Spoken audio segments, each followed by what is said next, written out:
என்னடா வாழ்க்கை இது அப்படின்னு சொல்லி நானே ஒரு சோகத்துல ஒரு பக்கம் திரும்பி இருந்தா,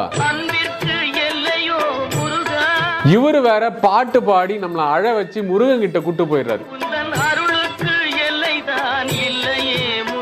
என்ன மாதிரியான ஒரு முருக பக்தர் TM சௌந்தரராஜன் அவர்கள் ஒரு பாட்டை கம்போஸ் பண்றதுக்கு முன்னாடி முருகனை நினைச்சாலே இந்த பாட்டை நினைக்கணும், ஒரு கோவிலுக்கு போற ஒரு ஃபீலை இந்த பாட்டு கொடுக்கணும் அப்படின்னு சொல்லி TM சௌந்தரராஜன் அவர்கள் கம்போஸ் பண்ண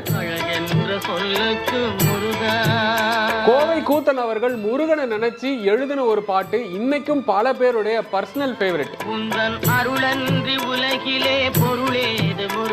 சமீப காலங்கள்ல நான் திருச்செந்தூர் போகிறப்ப அங்க ஒருத்தர் சொல்றாரு, மரணம் அடையும் போது கூட எனக்கு இந்த பாட்டை கேட்டுட்டே மரணம் அடையணும் அப்படின்னு சொல்லி ஒரு ஆசை இருக்குன்னு சொன்னாரு. மனித சக்திக்கு எட்டாத தத்துவமே முருகா அப்படின்ற லைன்லாம் நீங்க எங்கேயோ போயிடுவீங்க. மனித சக்திக்கு எட்டாத தத்துவமே முருகா.